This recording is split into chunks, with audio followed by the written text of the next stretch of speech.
السلام علیکم ورحمۃ اللہ وبرکاتہ. کیا حال ہے سب کا؟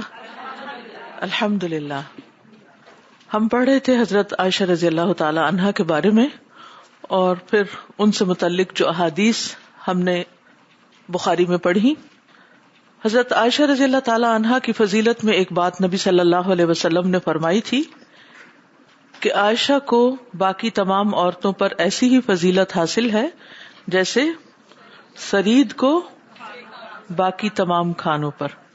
ہر کھانے کی الگ الگ خصوصیت ہوتی، اور اللہ سبحانہ تعالیٰ نے جو نعمتیں بھی ہمارے لیے بنائی ہیں ان میں ہمارے لیے بہت سے فائدے رکھے ہیں، لیکن سرید میں بہت سے فائدے ایک جگہ اکٹھے ہو جاتے ہیں. تو ام المومنین عائشہ رضی اللہ تعالی عنہا کا معاملہ بھی ایسا ہی ہے. آپ نے دیکھا ہوگا کہ سرید میں شوربہ بھی ہوتا ہے، گوشت بھی ہوتا ہے، اور روٹی بھی توڑ کے ڈال دی جاتی. تو جب سالن اور روٹی سب ایک جگہ جمع کر دیے جائیں تو اس کا مطلب کیا ہے؟ ہول میل. السلام علیکم ورحمۃ اللہ. وعلیکم السلام ورحمۃ اللہ. I was listening to a lecture by Imam Suhaib Webb on the mothers of the believers, and when he was talking about Aisha radhiyallahu anha, he mentioned this hadith, and he said that sareed is a complete meal. It's got the carbs and the meat and the proteins, right? And you don't need anything else when you eat sareed. It fulfills you, completely fills you. So he said that Aisha radhiyallahu anha was also a complete whole woman. Now generally when we look at a woman, we think if she's married, she's complete. If she's got children, she's complete. We see that Aisha radhiyallahu anha did not have children. But the Prophet sallallahu alaihi wasallam, he praised her for her completeness and her wholeness, because she was so settled in her family, she was so settled with her relationship with the Prophet sallallahu alaihi wasallam. She had knowledge, she had action, she had understanding, she had wisdom. She was a complete woman. تو اس لیے اگر انسان کی زندگی میں کسی ایک چیز کی کمی ہو، مثلاً کسی عورت کے بچے نہ ہوں، تو وہ اس پر روتی نہ رہے، بلکہ علم حاصل کر کے بہت سے لوگوں کو سکھا کر اپنی بہت سی روحانی اولاد بنا لے. ٹھیک ہے نا؟ اور اس میں بھی بڑی حکمت تھی کہ اللہ سبحانہ وتعالیٰ نے ان کو بچے نہیں دیے. آپ نے دیکھا ہوگا کہ جب ایک عورت بچہ پیدا کرنے کے مراحل سے گزرتی ہے تو کیسی کیسی تکلیف سے گزرتی ہے. حمل کے آغاز سے لے کر بچے کی ولادت اور اس کے بعد دودھ پلانے کا مرحلہ اور بچے کو بڑا کرنے کا معاملہ، یہ اس کی توجہ کا ایک بہت بڑا حصہ لے جاتا ہے. جسمانی طور پر بھی اس کو کمزور کرتا ہے، ہڈیوں کی کیلشیم چلی جاتی ہے، اور اسی طرح ذہنی طور پر بھی کمزور کرتا ہے. اسی لیے آپ دیکھیں کہ عورتیں مردوں کے مقابلے میں جلد اپنا حافظہ کھونے لگتی ہیں، جلدی بھول کا شکار ہو جاتی ہیں.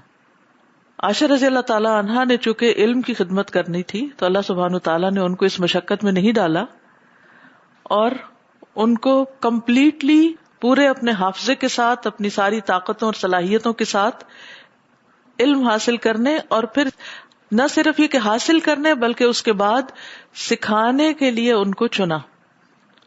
اور یہ ساری کی ساری قوت ان کی اس راہ میں استعمال ہوئی. تو انسان کو اپنے پوٹینشل کو پہچاننا چاہیے، اور پھر اللہ تعالیٰ جس حال میں بھی رکھے اس میں راضی رہنا چاہیے، اور اس زندگی میں کچھ کر کے جانا چاہیے.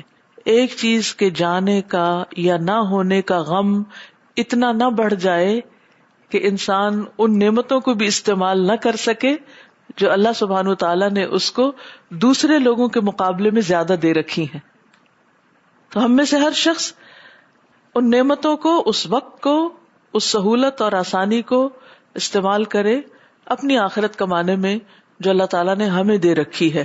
کیونکہ اللہ کا یہ وعدہ ہے، ان مع العسر یسرا، تنگی کے ساتھ آسانی بھی ہے.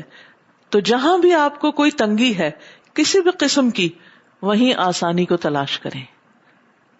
دیکھنے والی نگاہ ہونی چاہیے، تو اللہ سبحانہ وتعالیٰ ضرور مدد فرماتا ہے. اس کے علاوہ حضرت عائشہ رضی اللہ تعالی عنہا کی زندگی سے ہم نے یہ بھی دیکھا ان کے جو صحابہ کے ساتھ معاملات تھے کہ وہ کس طرح لوگوں کی اصلاح کرتی تھی، اور لوگ بھی کس طرح اس کو پازیٹیولی لیتے تھے. اصلاح کا طریقہ بھی اچھا ہوتا تھا اور لینے والوں کا رویہ بھی بہترین ہوتا تھا. تو ہمیں بھی یہ سیکھنا چاہیے کہ اصلاح کرنی کیسے، اور اگر کسی معاملے میں کوئی ہماری کر رہا ہو، کیونکہ یہ دو طرفہ معاملہ ہے، صرف ایک ہی شخص کوئی اپوائنٹڈ نہیں ہے اللہ کی طرف سے کہ صرف وہی مصلح ہے اور وہی اصلاح کرے گا. وَتَوَاصَوْا بِالْحَقِّ وَتَوَاصَوْا بِالصَّبْرِ. ایٹ ٹائمز اصلاح کرنے والے کو بھی اصلاح کی ضرورت ہوتی ہے، وہ بھی غلطی کرتا ہے، تو اس کو فرشتہ نہیں سمجھ لینا چاہیے کہ یہ تو غلطیوں سے مبرہ ہے. نہیں، ہر انسان انسان ہے اور ہر انسان سے کوئی نہ کوئی غلطی ہو جاتی. تو ہماری خیر خواہی ہر ایک سے یہ ہے، خواہ کوئی عالم ہو، کوئی بڑا ہو، کوئی استاد ہو، کوئی دینی رہنما ہو، کوئی بھی ہو، اگر وہ کہیں بھول رہا ہے، کہیں وہ غلطی کر رہا ہے تو اس کی بھی اصلاح کرے، اس کی بھی خیر خواہی کرے. وہ اس خیر خواہی سے مبرہ نہیں ہے، اس کا بھی حق ہے کہ اس کی خیر خواہی کی جائے. تو وَتَوَاصَوْا بِالْحَقِّ وَتَوَاصَوْا بِالصَّبْرِ، دو طرفہ معاملہ. اب ہوتا یہ ہے کہ جن لوگوں کو یہ احساس ہوتا ہے نا کہ ہمارے پاس علم کم ہے، تو وہ تو ذرا اصلاح بعضوں کا جلدی قبول کر لیتے ہیں کہ اوہ ہمیں پتہ نہیں. لیکن جن لوگوں کے پاس علم ہوتا ہے یا ان کا مقام مرتبہ بڑا ہوتا ہے، وہ زیادہ خطرے میں ہوتے ہیں، کیونکہ وہ نصیحت کو جلدی قبول نہیں کرتے، وہ اس کو اپنی شان کے خلاف سمجھنے لگتے ہیں. اور یہی تکبر ہوتا ہے کہ انسان اپنے آپ کو دوسروں سے بہتر سمجھے یا اپنے آپ کو نصیحت سے مبرہ سمجھے یا بالا سمجھے کہ مجھے نصیحت کی ضرورت نہیں. ہر ایک کو نصیحت کی ضرورت ہوتی ہے.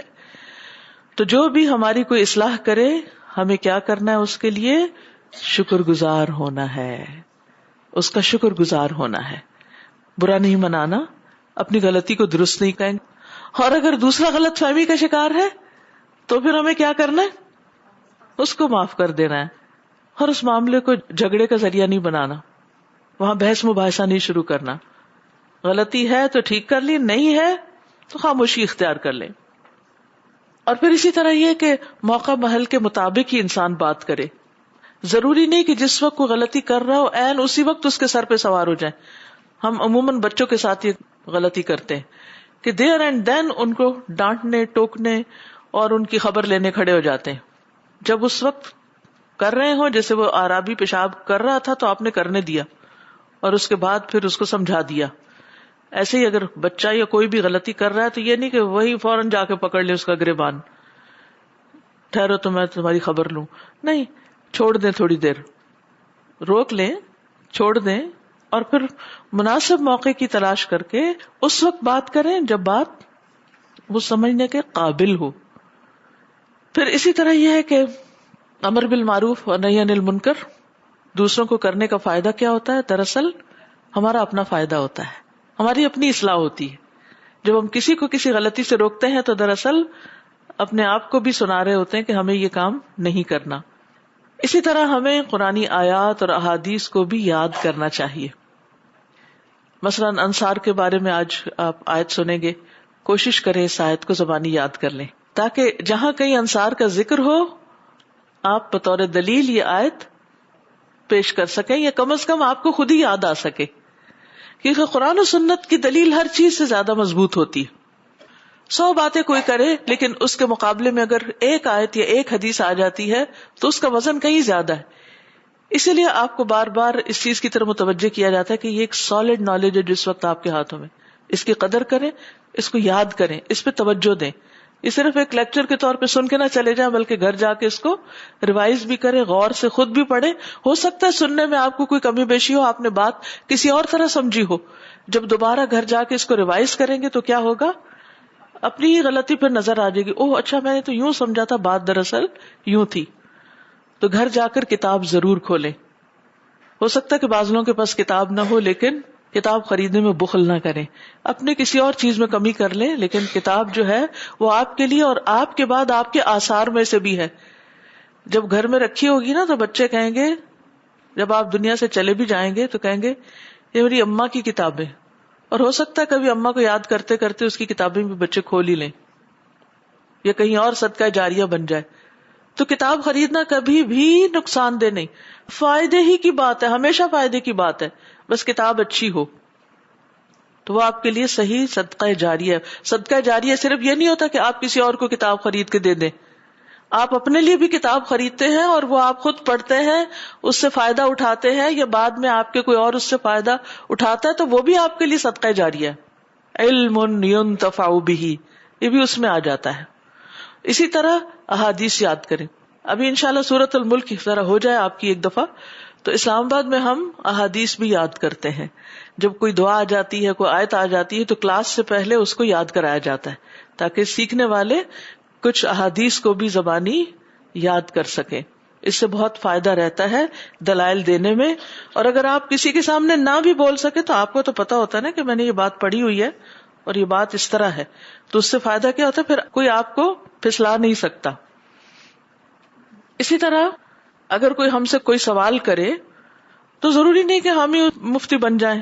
اگر ہمیں نہیں معلوم یا کچا پکا علم ہے, اگر ہم سے کوئی بہتر جانتا ہو, زیادہ اچھی طرح جانتا ہو, تو لوگوں کو اس کی طرف ریفر کر دیں. جیسے حضرت عائشہ نے کیا کیا تھا, حالانکہ وہ خود فقہ جانتی تھی کہ فقہ کی نہر ان کو کہا گیا, یعنی اگر وہ فقہ نہر کی شکل میں ہو تو وہ عائشہ رضی اللہ تعالی عنہا ہو, لیکن اس کے باوجود انہوں نے حضرت علی رضی اللہ عنہ کی طرف جرابوں کے مسح کا مسئلہ ریفر کر دیا. پھر اسی طرح اگر کسی کے ساتھ ہماری کوئی انبن ہو جائے یا کوئی شخص ہماری قدر نہ کرتا اور ناقدری کرتا ہو, تو کیا کرنا چاہیے؟ اب آپ مجھے بتائیں گے. میں نے کل بتایا تھا, دیکھتی ہوں کیا یاد رکھا. اس کے لیے دعا شروع کر دیں. اور کیا کریں؟ اس کے ساتھ احسان کا معاملہ کریں. یس, بہترین صدقہ اس کو کوئی گفٹ دیں. احسان زبانی بھی ہوتا ہے, کسی چیز کے دینے کی شکل میں بھی ہوتی ہے. احسان کی مختلف قسمیں ہوتی, تو آپ اس کے ساتھ احسان کریں, یعنی کسی بھی شکل میں. اور بہترین صدقہ وہ ہے جو کسی ایسے رشتہ دار کو دیا جائے جو اس کی قدر نہیں کرتا, اکنالج ہی نہیں کرتا کسی احسان کو, مانتا ہی نہیں. آپ جو بھی کرتے رہے وہ اس کی شکایتیں ختم ہی نہیں ہوتی. اس کو شکایتیں کرنے دیں اور آپ احسان کرنا شروع کر دیں. ٹھیک ہے, ہر ایک کا اپنا اخلاق ہے نا, کوئی شکایتی ہے اور کوئی محسن ہے. تو اب آپ اپنے لیے اپنا رول چوز کر لیں کہ آپ نے کیا بننا ہے. صرف شکوے کرنے والا, شکایتیں کرنے والا, یا احسان کرنے والا؟ اللہ کی نظر میں کون محبوب ہے, شکر گزار یا ناشکرا؟ کیونکہ جو شکوے کرتا ہے وہ دراصل ناشکرا ہوتا ہے. میں نے اس سے بولا, میں نے کہا فیضا اشباللہ یہ سے بات ہوئی ہے تو میں کیا کروں. الحمدللہ مجھے کہتی مما صبر کریں اور ان کے لیے استغفار کری اور خود نفل پڑھے. مجھے اتنی اچھی اس کی نصیحت لگی. میں نے کہا دیکھو اللہ کا کتنا احسان ہے. ماں کو کہہ رہی مما صبر کریں, ان کے لیے دعا کریں اور استغفار کریں, نفل پڑھے. تو شاید وہ کل سن کے گئی تھی. صحیح, الحمدللہ. وَاسْتَعِینُوا بِالصَّبْرِ وَالصَّلَاةِ. ورنہ اگر کوئی ہمیں ایسی نصیحت کرے نا تو ہم کہتے ہیں یہ کیا بات ہوئی بلا, قصور دوسرے کا ہے اور دعا میں کروں اور استغفار میں کروں. جی السلام علیکم. وعلیکم السلام. حضرت عائشہ کی جب وہ بیمار تھیں اور عباس ان کے پاس آئے اور ان کو خوش کرنے کے لیے ان کی سچی تعریف کر رہے تھے, جو کہ حقیقت تھی اور قرآن کی دلیل کے ساتھ تھی, لیکن وہ سننا نہیں چاہ رہی تھی کہ ان کی کوئی تعریف کرے. حالانکہ یہ تو رہتی دنیا تک یہ آیات ہم پہ اتری ہوئی ہیں اور ہم پڑھیں گے اور ان کی پاکیزگی, یعنی اس کو کوئی جھٹلا نہیں سکتا, اس کو جھٹلا نہیں سکتے ہیں. لیکن وہ پھر بھی اس کو نہیں سننا چاہتی تھی اپنی تعریف, اور ہمیں ہوتا ہے کہ بس کسی نہ کسی طریقے سے وَيُحِبُّونَ أَن يُحْمَدُوا بِمَا لَمْ يَفْعَلُوا, کہ اس بات پہ بھی تعریف ہو جائے جو ہم نے کیا بھی نہیں. السلام علیکم. وعلیکم السلام. ایک دفعہ ایسا ہوا کہ الہدا میں ہی مجھے کسی نے بہت زور کا ڈانٹا, تو میں اس وقت مطلب بہت ہرٹ ہوئی. تو گھر والوں کو بھی سارے معاملے کا پتا ہے. تو لیٹر آن یہ ہوا کہ کیسے پہنچ گیا؟ نہیں, کیونکہ وہ میں بہت زیادہ ہرٹ ہوئی تھی تو رونے لگ گئی. تو جب میں گھر گئی تو خیر جو بھی ان لوگوں کو معاملہ بتایا میں نے سارا کچھ, تو کچھ عرصے کے بعد مجھے معلوم ہوا کہ وہ عمرے پہ جا رہی ہیں. اور پھر میں نے بعد میں یہ بھی سوچا کہ کیا پتا جس طرح مجھے لگا میں بھی ان کا حق تھا مجھے ایسا کہنا, تو مجھے برا نہیں ماننا چاہیے. تو میں نے ان کو معاف کر دیا. لیکن پھر جب گھر میں ایسی ان کا کوئی ذکر آیا تو انہوں نے وہ بات دہرائی گھر والوں نے, تو میں نے کہا حالانکہ میں نے معاف کر دیا تھا تو مجھے اچھا نہیں لگا, تو میں نے پھر سب کو کہا کہ میں نے ان کو معاف کر دیا, تو ان کے بارے میں ایسے نہیں کہے. تو بھی خاص طور پہ میں ان سے ملتی بھی ہوں تو تاکہ میرے دل میں ڈر نہ رہے. اس میں ایک بہت بڑا سبق ہے. اگر کبھی کسی کے ساتھ کوئی کمی بیشی ہو جائے نا, اس طرح کی جیسے آپ کے ساتھ معاملہ پیش آئے, اس کو آگے نہ لے جائیں. یہ چیز ہم خواتین بھول جاتی ہیں عام طور پر. ہسبینڈ وائف میں کوئی معاملہ ہوا, کیا کرتی ہیں فوراً ممی کو فون کر دیا یا کسی بہن کو بتا دیا, یا دوست کو تو بتانا لازم ہے نا, کیونکہ اس نے تو ہمیں تسلی دینی ہے. یہ ہم عام طور پہ کر جاتے. تھوڑی دیر کڑوا گھونٹ بھر لیں, اللہ کے آگے رو لیں, دعا کر لیں, آگے نہ کریں. کیونکہ ہوتا پتہ کیا ہے, یہ رشتے ایسے ہیں, دینی دوستوں کے بھی, ہسبینڈ وائف کا بھی, بہن بھائیوں کے بھی, کہ ان میں جتنی بھی تلخیاں ہو جائیں نا, اللہ تعالیٰ پھر دل ٹھیک کر دیتا ہے, پھر ویسے ہی ہو جاتا ہے انسان. یہ اللہ کا بڑا کرم ہوتا ہے, اور اس کی دعا بھی مانگنی چاہیے کہ ربنا لا تجعل فی قلوبنا غلا للذین آمنوا, اللہ ہمارے دلوں میں ایمان والوں کے لیے کوئی غل باقی نہ رکھ, کوئی بیڈ فیلنگ رہے ہی نہ, کیونکہ اس میں ہمیں مزہ رہتا ہے نا کہ کوئی بیڈ فیلنگ کسی کے لیے ہے ہی نہیں, اور وہ انجوائے کرتا ہے, انسان خوش رہتا ہے. تو اللہ سبحانہ تعالیٰ سے یہ دعا کرے, اللہ تعالیٰ واقعی دور کر دیتا ہے. الحمدللہ مجھے کسی کو معاف کرنے میں اور کسی کی کوئی بات بھلانے میں کوئی مشکل نہیں ہوتی, اللہ کا فضل و کرم ہے. اور اس کے لیے دعا بھی مانگی ہے کہ اللہ تعالیٰ میں ہلکا رہنا چاہتا, مجھے نہیں چاہیے کسی کے بارے میں کچھ اپنے اوپر ڈال کے رکھوں. اب ہم تو ہو گئے ٹھیک, اور جن تک ہم نے پہنچائی ان کے دلوں میں رہ گئی بات, اب وہ ہمیں پھر یاد کرائیں گے, تو کیا ہوگا, جو ہم نے نکالا تھا نا اتنی مشکل سے, وہ پھر واپس آئے گا, اس میں پھر ہمارا نقصان ہو جاتا ہے, اور پھر ان چیزوں کے تذکرے سے ہماری پروڈکٹیوٹی بھی ختم ہو جاتی ہے. تو اس کو آزمائیے, جو ہو چکا سو ہو چکا, اس کو بھول جائیے. میں نے پہلے بھی کہا نا, ہر کوئی غلطی کرتا, میں آپ ہم سب انسان ہیں, بھولتے ہیں. جو ہو چکا ہو چکا, آئندہ کے لیے کیا کرنا ہے, کسی کے ساتھ کہیں تلخی ہو جائے, کچھ ہو جائے, ادھر ہی کنٹرول کرنا ہے اس کو. واستعینوا بالصبر والصلاۃ, رونا بھی آئے گا, غصہ بھی آئے گا, اور آپے سے باہر بھی ہوں گے, آپ ہو سکتا ہے دانت پیس رہے ہو سکتا پتہ نہیں اپنا سر نوچ لیں, پتہ نہیں کیا سے کیا کریں, کیونکہ ہر ایک کا ریئیکشن فرق ہوتا ہے. بس ہونے دے اپنے ساتھ ہی تھوڑی دیر, اور تھوڑی دیر کے بعد جب وہ بھڑکی ہوئی آگ ہوتی ہے نا, پھر وہ آہستہ آہستہ آہستہ آہستہ آہستہ ٹھنڈی ہونے لگتی ہے, اور پھر اللہ سے ساتھ ساتھ مدد مانگنی ہے نا, اکیلے اور اچانک نہیں ہوتا. آپ دیکھیں گے کہ 3 دن لگیں گے زیادہ سے زیادہ, تجربہ کیجئے, 3 دن کے بعد آپ کو ایسے لگے گا جیسے کوئی بات تھی ہی نہیں, اور اس کے بعد الحمدللہ پھر آپ کی گاڑی چلنے لگے گی. تو وہیں کی بات وہیں, اس سے زندگی بہتر ہوگی, کام کے لیے وقت ملے گا. ورنہ کیا ہے, ایک ایپیسوڈ ہوا, اب اس کو ریپروڈیوس کر رہے ہیں, اس کے سامنے وقت لگا کہ نہیں, اس کے بعد اس کو بتا رہے ہیں وقت ضائع ہوا کہ نہیں, پھر وہ ہم سے بات کر رہا ہے, پھر وہ دوبارہ کبھی بات کر رہی ہے. ہماری زندگی کا جو وقت ہے, اس میں ایک ایک لمحہ قیمتی ہے آخرت کے اعتبار سے. کل قیامت کے دن انسان جا کے حسرت کرے گا, کاش میں اس وقت میں کوئی اللہ کا ذکر کرتا, کاش اس وقت میں کوئی دعا کرتا, لیکن اس وقت تو کچھ نہیں ہو سکتا. تو اپنی زندگی کی قدر کریں, اور شیطان کے اس وار کو اپنے اوپر آنے نہ دیں. جی السلام علیکم. جس طرح سادہ آپ کہہ رہی ہیں نا, ایکچولی میرے ساتھ کیا ہوا کہ 1 مہینہ پہلے سسرال کی طرف سے کوئی بات ایسی سننے کو مل گئی کہ اس میں جب میں نے قرآن پڑھنا شروع کیا, اس سے پہلے اگر میں دیکھتی اپنا معاملہ اور بعد میں دیکھتی, تو الحمدللہ وہ میاں کو بھی پتا تھا کہ کیا بات ہوئی ہے. تو میں نے کہا اگر میں نے آج یہ پڑھنے کے بعد بھی اپنے عمل میں نہ لائی نا, تو کوئی فائدہ نہیں ہے. تو میں نے یہ کیا کہ جیسے آپ نے کہا نا کہ میں نے بس میں نے کہا میں نے کچھ نہیں بولنا, کیونکہ اگر میں بولی تو مجھے وہ بھی بات یاد آ رہی تھی کہ حضرت ابو بکر جو تھے وہ کسی کی بات سن رہے تھے, اور بالکل نبی صلی اللہ علیہ وسلم جو تھے وہ مسکرا رہے تھے, اور جب انہوں نے بولنا شروع کیا تو نبی صلی اللہ علیہ وسلم وہاں سے چلے گئے, یعنی کہ اس وقت وہاں شیطان آ گیا. تو الحمدللہ میں نے یہی دیکھا کہ اگر میں ایک دن چپ رہی, اور میرا دل اندر سے ابل رہا تھا کہ میں کچھ بولوں, یہ تو میرے ساتھ ناانصافی ہو گئی نا, لیکن الحمدللہ ایک دن میں چپ رہی ہوں, اور اگلے دن میں نے دیکھا کہ میرے دل میں کچھ بھی نہیں تھا, اور میں نے اگلے دن اس کو فون کیا جس نے میرا دل دکھایا تھا, اور مجھے اپنے اوپر ہو رہا تھا کہ میں ایسا کیوں فیل کر رہی تھی نا. لیکن الحمدللہ وما توفیق الا باللہ, اللہ تعالیٰ نے دلوں میں سکون دیتا ہے.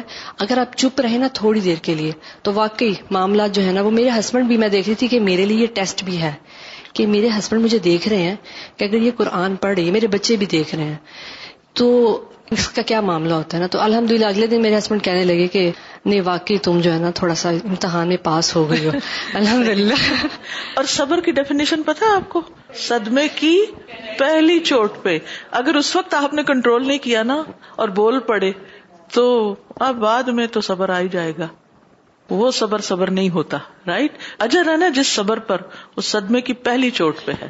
حدثنا محمد بن بشار حدثنا غندر حدثنا شعبة عن الحكم سمعت ابا وائل قال لما بعث علي عمارا والحسن الى الكوفة ليستنفرهم خطب عمار فقال اني لأعلم انها زوجته في الدنيا والآخرة ولكن الله ابتلاكم لِتَتَّبِعُوهُ أَوْ إِيَّاهَا۔ امام بخاری کہتے ہیں کہ ہم سے محمد بن بشار، جن کا لقب بندار ہے، محمد بن بشار بن عثمان بن داؤد بن کیسان ہے، یہ انہوں نے حدیث بیان کی۔ حدثنا غندر، انہوں نے غندر سے سنا، غندر نے ان سے بیان کی۔ وہ کہتے ہیں حدثنا شعبہ، ہم سے شعبہ نے بیان کیا۔ ان الحکم، انہوں نے حکم سے۔ سمعت ابا وائل، حکم کہتے ہیں میں نے ابو وائل سے سنا۔ قال، ابو وائل نے کہا، لما بعث علی عمارا والحسن، جب بھیجا علی رضی اللہ عنہ نے حضرت عمار بن یاسر اور حسن بن علی جو ان کے بیٹے تھے، ان دونوں کو الی الکوفۃ، کوفہ کی طرف، لیستنفرہم، تاکہ ان سے مدد حاصل کریں، یعنی جنگ کے لیے۔ نفر کا مطلب ہوتا ہے نا جنگ کے لیے نکلنا، اور استنفر باب استفعال ہے، یعنی کوفہ والوں کو نکالے جنگ جمل کے لیے جو بصرہ میں تھی، اور یہ حضرت علی اور حضرت عائشہ کے درمیان ہوئی تھی۔ خطب عمار، تو خطبہ دیا عمار رضی اللہ عنہ نے، کن کو؟ کوفہ والوں کو۔ فقال، پھر کہا، انی لعالم، بے شک میں اچھی طرح جانتا ہوں، انہا، کہ وہ یعنی عائشہ رضی اللہ تعالی عنہا، زوجتہ، آپ صلی اللہ علیہ وسلم کی بیوی ہیں، فی الدنیا والآخرہ، دنیا اور آخرت دونوں میں، ولکن اللہ، لیکن اللہ تعالی نے، ابتلاکم، آزمائش میں ڈالا ہے تمہیں، لتتبعوہ، کہ تم پیروی کرتے ہو اس کی، یعنی اللہ تعالی کی، اور دوسری رائے کے مطابق حضرت علی کی بات مانتے ہو جو اس وقت امیر المومنین ہے، او یاہا، یا حضرت عائشہ کی۔ حضرت عائشہ اور حضرت علی کے درمیان بہت بڑا اختلاف ہوا تھا، اور وہ اختلاف تھا حضرت عثمان رضی اللہ عنہ کی شہادت کے بعد ان کا بدلہ لینے پر۔ دونوں کی رائے میں اختلاف کیا تھا؟ حضرت علی یہ کہتے تھے کہ پہلے لوگ ایک جا ہو جائیں، امت میں اتفاق ہو جائے، پھر اس کے بعد قصاص لیا جائے گا۔ حضرت عائشہ کہتی تھی کہ جب تک قصاص لیا نہیں جائے گا اتفاق نہیں ہو سکتا، لوگ جمع نہیں ہو سکتے۔ تو بہرحال دونوں کے ساتھ کچھ لوگ مل گئے، اور پھر ان کے اکسانے پر دونوں ایک دوسرے کے سامنے بھی آ گئے۔ بہرحال اب ہوا یہ کہ کچھ صحابہ جو تھے وہ حضرت علی کی طرف تھے، کچھ حضرت عائشہ کی طرف تھے۔ اب حضرت عائشہ جو تھی وہ ایک مجتہد بھی تھی، اور مجتہد جب کوئی فیصلہ کرتا ہے تو وہ غلطی پر ہونے کے باوجود اجر پاتا ہے۔ اب یہ ہے کہ حضرت عمار نے جو خطبہ دیا اس میں وہ کہتے ہیں کہ میں ان کے مقام کو جانتا ہوں کہ وہ نبی صلی اللہ علیہ وسلم کی بیوی ہیں، لیکن بات یہ ہے کہ اس وقت تم پر ایک بہت بڑی آزمائش آ گئی ہے کہ تم حضرت علی کی بات مانتے ہو جو امیر المومنین ہیں، یا پھر ان کی بات مانتے ہو، کیونکہ دونوں کا بڑا مقام تھا۔ کبھی ایسا بھی ہوتا ہے زندگی میں، اور دس از اے فیکٹ، کہ دونوں بہت سمجھدار لوگ، ہمارے نزدیک دو بڑے محترم لوگ آپس میں اختلاف کر بیٹھتے ہیں۔ کبھی یہ اختلاف ماں باپ کے بیچ میں ہو جاتا ہے، کبھی یہ دو دینی رہنماؤں کے بیچ میں ہو سکتا ہے، کبھی دو صحابہ کے بیچ میں ہم دیکھتے ہیں کہ ہو گیا، تو کیونکہ وہ انسان بھی تھے، اور بعض اوقات دونوں کے پاس اپنے اپنے دلائل ہوتے ہیں۔ اس وقت عام انسانوں کے لیے یہ فیصلہ کرنا مشکل ہوتا ہے کہ اب ہم کس کی طرف جائیں۔ جیسے بچوں کے لیے ایک بہت مشکل مرحلہ ہو جاتا ہے نا، کہ اب باپ کے ساتھ جائیں کہ ماں کے ساتھ جائیں، کیونکہ ان کو تو دونوں ہی عزیز ہیں۔ تو ایسی صورت میں یہ بھی انسان کا ایک بہت بڑا امتحان ہوتا ہے۔ ہونا یہ چاہیے کہ آپ جس کی طرف بھی جائیں لیکن دوسرے کے بارے میں خاموشی اختیار کریں، تاکہ ہمارے اجر میں سے کوئی کمی نہ ہو۔ باپ کے ساتھ جائیں تو ماں کے خلاف باتیں نہ کریں، اور ماں کے ساتھ جانے کی ضرورت ہو تو باپ کے خلاف مت بولیں، کیونکہ آپ کے لیے دونوں ہی محترم ہیں، معزز ہیں۔ ہمارے نزدیک حضرت علی بھی معزز ہیں، حضرت عائشہ بھی معزز ہیں، ان کا اختلاف اپنی جگہ، ان کے دلائل اپنی جگہ۔ ہمارا فرض یہ ہے کہ تلک امۃ قد خلت لہا ما کسبت ولکم ما کسبتم ولا تسألون عما کانوا یعملون۔ انہوں نے کیا کیا ان کے بارے میں ہم سے سوال نہیں ہوگا، لہٰذا ان باتوں کے بارے میں بہت کھود کرید بھی نہیں کرنی چاہیے، اور اس معاملے کو اللہ کے سپرد کر دینا چاہیے۔ اور جہاں جہاں دونوں کے مناقب ہیں، دونوں کے فضائل ہیں، دونوں کی اچھی باتیں ہیں، وہ لے لینی چاہیے، جس میں ہمارے لیے ایک رہنمائی ہے۔ تو بہرحال اب یہاں پر وہ کہتے ہیں کہ دیکھتے ہیں کہ تم کس کی بات مانتے ہو۔ جہاں تک اس بات کا تعلق ہے، امام بخاری یہ حدیث اس باب میں اس لیے لے کر آئے ہیں کہ اس سے یہ ثابت کرنا چاہتے ہیں کہ حضرت عائشہ رضی اللہ تعالیٰ عنہ نبی صلی اللہ علیہ وسلم کی زوجہ میں محترمہ ہوں گی جنت میں بھی. اس کی دلیل ایک اور حدیث سے بھی ملتی ہے جو سلسلہ صحیحہ کی ہے. حضرت عائشہ سے ہی روایت ہے کہ رسول اللہ صلی اللہ علیہ وسلم نے فرمایا، مجھ پر موت کی سختیاں آسان ہو رہی ہیں کیونکہ جنت میں تم مجھے اپنی بیوی دکھائی دے رہی ہو، یعنی حضرت عائشہ رضی اللہ تعالیٰ عنہ. کیونکہ آپ کو حضرت عائشہ سے بہت محبت تھی. آپ نے دیکھا ہوگا کہ انسان جب بیمار ہوتا ہے، کسی تکلیف میں ہوتا ہے، تو جب اپنی کسی محبوب ہستی کو دیکھ لیتا ہے تو کیا ہوتا ہے؟ وہ بیماری بھول جاتا ہے، وہ دکھ بھول جاتا ہے، تکلیف بھول جاتا ہے.